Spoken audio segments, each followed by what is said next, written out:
రాష్ట్ర వ్యాప్తంగా ఉన్నటువంటి 55,746 అంగన్వాడీ సెంటర్స్లో మనకి ఈరోజు 21,756 సొంత భవనాల్లో ఉన్నాయి అధ్యక్ష. అలాగే 10,556 కేంద్రాలు ప్రభుత్వ భవనాల్లో, అంటే అద్దె లేకుండా మనం ప్రభుత్వ భవనాల్లో ఉంచుతున్నాం అధ్యక్ష. అలాగే 23,424 అంగన్వాడీ కేంద్రాలు అద్దె భవనాల్లో ఉన్నాయి అధ్యక్ష. వాటినే ఇప్పుడు మనం కట్టడానికి రెడీ చేస్తున్నాం అధ్యక్ష. కొన్ని శాంక్షన్ చేయటం కానీ, అవి మధ్యలో పనులు ఆగిపోవటం కానీ గౌరవ సభ్యులు అడిగినట్లుగా. అయితే ఇందులో అధ్యక్ష గత కాలంలో 2,922 భవనాలను శాంక్షన్ చేయడం జరిగింది అధ్యక్ష. అయితే వీటిలో 948 అంగన్వాడీ భవనాలు ముగింపు దశలో ఉన్నాయి అధ్యక్ష. అంటే 5 నుండి 10% లేదా చిన్న చిన్న వర్క్స్ మాత్రం మిగిలిపోయినాయి అధ్యక్ష. వాటి కోసం మాత్రమే 4 కోట్లు రిలీజ్ అయ్యాయని నేను చెప్పాను అధ్యక్ష. అవి ముగింపు దశలో ఉన్న వాటికి మాత్రమే. కానీ పూర్తి స్థాయిలో మనం పూర్తి చేయాలి అనుకుంటే 193 కోట్లు కావాలి అధ్యక్ష మాకు అంగన్వాడీ బిల్డింగ్స్ మొత్తం పూర్తి చేయడానికి. అయితే 948 అంగన్వాడీ భవనాలు ముగింపు దశలో ఉండగా 873 స్లాబ్ స్థాయిలో ఉన్నాయి అధ్యక్ష. 351 పైకప్పు స్థాయి దాంట్లో ఉన్నాయి అధ్యక్ష. 269 లింటెడ్ స్థాయిలో ఉన్నాయి అధ్యక్ష. 429 బేస్మెంట్ స్థాయిలో ఉన్న అధ్యక్ష. 52 కేవలం పునాదులు మాత్రమే తీశారు అధ్యక్ష. ఇది వీటి తాలూకా పూర్తిగా వివరాలు అధ్యక్ష. గౌరవ సభ్యులు చెప్పినట్టుగా సభ్యులు ఎన్ఆర్జీఎస్లో కానీ వేటిల్లో కానీ వాళ్ళు ఇస్తే మంచిదే అధ్యక్ష. అయితే ఇప్పటికి ఈ రోజుకి ఫైనాన్స్ నుంచి మనకు 4 కోట్లు శాంక్షన్ జరగడం జరిగింది అధ్యక్ష. మాకు ఇంకా 193 కోట్లు కావాలి అధ్యక్ష. అలాగే ఈరోజు ఏదైతే ఈ అంగన్వాడీ కార్యకర్తలు అందరూ ఉన్నారో వారికి జీవో నెంబర్ MS 8 ప్రకారం 62 ఇయర్స్ పూర్తి చేసిన వాళ్ళందరికీ కూడా అంగన్వాడీ వాళ్ళకి గ్రాడ్యుయేటీ ఇవ్వడం జరుగుతుంది అధ్యక్ష. అలాగే ఈరోజు గౌరవ సభ్యులు అడిగిన వాటిల్లో ప్రాంతీయంగా ఉన్నటువంటి రాగి కానీ జొన్నలు కానీ అతి త్వరలో మన అంగన్వాడీ కేంద్రాల్లో ప్రారంభించడం జరుగుతుంది అధ్యక్ష. అలాగే సభ్యులు చెప్పారు అంగన్వాడీ సెంటర్స్ ఎంతకు పూర్వం అంటే టీచర్లు వచ్చినా రాకపోయినా మనకు తెలిసేది కాదు అధ్యక్ష. కానీ ఇప్పుడు ఫేషియల్ రికగ్నిషన్ పెట్టాం. దానివల్ల ఏంటంటే వచ్చిన వెంటనే వాళ్ళు ఖచ్చితంగా వాళ్ళు హాజరు అవుతున్నారో లేదో మనకి ఇక్కడే తెలుస్తుంది. మనం చూడక్కర్లేదు వాళ్ళు యాబ్సెంటా ప్రజెంటా కాదు. ఫేషియల్ రికగ్నిషన్ ఉంది కాబట్టి అంగన్వాడీస్లో అందరూ కూడా టీచర్లు ఆయాలు వస్తున్నారు అధ్యక్ష. అలాగే మనం కొత్తగా ముస్తాబ్ అనే కార్యక్రమం పెట్టాం కాబట్టి పిల్లలు చక్కగా తయారయ్యి వస్తున్నారు అధ్యక్ష. మీరు కావాలంటే ఇప్పుడు అంగన్వాడీ సెంటర్స్కి వెళ్ళొచ్చు. ముస్తాబ్ అనే కొత్త కార్యక్రమం కూడా పెట్టాం. అలాగే జనాభాకి తగ్గట్టుగానే మనం సెంటర్స్ని తిరిగి రీఆర్గనైజేషన్ కూడా చేస్తున్నాం అధ్యక్ష. ఏమైనా ఎక్కడైనా సెంటర్స్ ఎక్కువ కావాలి అంటే ఇవ్వడానికి కూడా ప్రయత్నం చేస్తున్నాం. అలాగే ఈ బిల్డింగ్స్ కానీ టాయిలెట్స్ కానీ ఇవన్నీ కూడా దశల వారీగా పూర్తి చేయాలన్న ఉద్దేశంతోనే మనకు ముందుకు వెళ్ళడం జరుగుతుంది అధ్యక్ష. దాదాపుగా 545 బిల్డింగ్స్ ప్రజెంట్ రిపేర్లో ఉన్నాయి. వాటిని కూడా రిపేర్ చేయాలనే ఉద్దేశంతో మనం ప్రభుత్వానికి కూడా నివేదిక ఇవ్వడం జరిగింది అధ్యక్ష.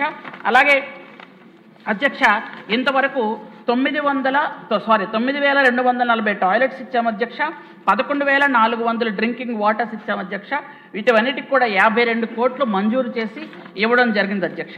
అలాగే అధ్యక్ష ఈరోజు మనం 55,745 సెంటర్స్లో కూడా అన్ని రకాలుగా పిల్లలకి బరువు పెరుగుతున్నారా లేదా, వాళ్ళు చక్కగా ఉన్నారా లేదా, చక్కగా తయారై వస్తున్నారా లేదా, ఇవన్నీ కూడా చూసే బాధ్యత టీచర్లు ఆయాలు తీసుకుంటున్నారు అధ్యక్ష. అధ్యక్ష ఈరోజు గతంలో చూసుకున్నట్టయితే చాలా ఇబ్బందులు ఉన్నాయి అధ్యక్ష. గౌరవ సభ్యులందరూ చెప్పినవి నిజమే అధ్యక్ష. కానీ ఈరోజు మనం బరువుల్లో పిల్లలందరూ కూడా మంచి స్థాయిలో ఉన్నారు. ఇంతకు పూర్వం 70% ఉన్న హాజరు ఈరోజు 96%కి వచ్చి మనం దేశంలోనే మొట్టమొదటి స్థానంలో ఉన్నామని చెప్పడానికి గర్వంగా ఉంది అధ్యక్ష. అలాగే రాష్ట్రంలో అంగన్వాడీ భవన నిర్మాణానికి మరమ్మతుకి అన్నిటికి కూడాను 300 కోట్లు అవసరం ఉంది అధ్యక్ష ఇప్పటికి కూడా ఇంకా.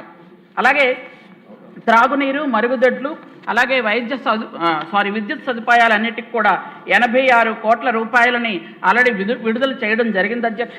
ఇందులో 20,000 కేంద్రాలకి ఇండక్షన్ స్టవ్లు కూడా ఇవ్వడం జరిగింది అధ్యక్ష.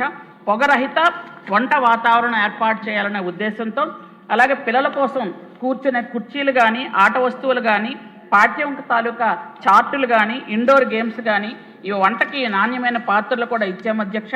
అలాగే 5,000 మినీ అంగన్వాడీస్ని మెయిన్ అంగన్వాడీస్గా అప్గ్రేడ్ చేయడం జరిగింది అధ్యక్ష. అలాగే 3 లక్షల మంది గర్భిణీ స్త్రీలకు బేబీ కిట్లు కూడా ఇవ్వడం జరిగింది అధ్యక్ష.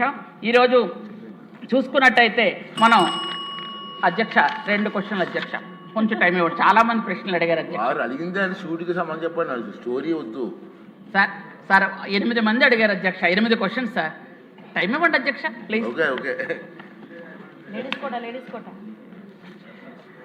అధ్యక్ష, ఈరోజు చూసుకున్నట్టయితే అంగన్వాడీస్ 4200 జీతంతో ఉన్న అంగన్వాడీస్కి ఈరోజు గౌరవ ముఖ్యమంత్రి నారా చంద్రబాబు నాయుడు 3 సార్లు జీతం పెంచి వీళ్ళకి ఇప్పుడు 11,500 రూపాయల జీతం అయింది అధ్యక్ష. ఎందుకంటే ఈ విషయం తమకు చెప్పాలి, ఎందుకంటే బయట పరిస్థితులు బట్టి దయచేసి సభా సభ్యులందరి మధ్యలో ఈ విషయం చెప్పాలి అధ్యక్ష. అలాగే రాష్ట్ర వ్యాప్తంగా ఉన్నటువంటి అన్ని సెంటర్స్లో కూడా దశల వారీగా అన్ని విధాలుగా అన్ని రకాల సౌకర్యాలు కూడా అందిస్తున్నాం అధ్యక్ష. ఈరోజు 10 డిమాండ్లు ఏవైతే ఉన్నాయో అంగన్వాడీ సోదరీమణులు పెట్టినటువంటి వాటిల్లో 9 డిమాండ్స్ని ఆల్రెడీ మనం కంప్లీట్ చేశామని సభాముఖంగా మీ అందరికీ తెలియజేస్తున్నాను అధ్యక్ష. ఎందుకంటే అందరికీ కూడా అంగన్వాడీ సెంటర్స్తో వెళ్ళడం చూడడం చేస్తున్నారు కాబట్టి వీళ్ళందరికీ కూడా నేను ఈ విషయం చెప్తున్నాను అధ్యక్ష. అలాగే ఈరోజు అంగన్వాడీ సెంటర్స్లో ఉన్నటువంటి ఎవరైనా చనిపోతే మట్టి ఖర్చుల కింద 15,000 రూపాయలు ఇస్తున్నాం అధ్యక్ష. అలాగే గ్రాడ్యుయేటీ కూడా అమలు చేశాం అధ్యక్ష. కొత్త న్యూ ఫోన్స్ ఇచ్చాము అధ్యక్ష 75 కోట్లతో 5G ఫోన్స్ అధ్యక్ష. గత కాలం ఫోన్స్ ఇచ్చేటప్పుడు ఫోన్స్ తీసుకొని తర్వాత రోజే తీసుకెళ్ళి ఆ CDP వాళ్ళకి ఇచ్చేస్తే మాకు ఈ ఫోన్స్ పనిచేయలేదని చెప్పినటువంటి సోదరీమణులకి ఈరోజు 5G ఫోన్స్ ఇచ్చాం అధ్యక్ష 75 కోట్లతో. కాబట్టి ఈరోజు కొత్త అంగన్వాడీ సెంటర్స్ ఏవైతే కావాలని కొంతమంది సభ్యులు అడిగారో జనాభా ప్రాతిపదిక మీద ఖచ్చితంగా కొత్త అంగన్వాడీ సెంటర్స్ని కూడా ఇవ్వడానికి ప్రభుత్వం ముందుకుంది అధ్యక్ష. మొత్తం మళ్ళీ చెప్తున్నాను అధ్యక్ష, అంగన్వాడీ కార్యకర్తలు ఎవరైతే ఉన్నారో వాళ్ళ 10 కోరికలతో మాకు ఇచ్చినటువంటి దాన్ని 9 కోరికలు పూర్తి చేశాము అధ్యక్ష. త్వరలో మిగిలిన అన్నీ కూడా ఆ కోరిక కూడా త్వరలో మేము పూర్తి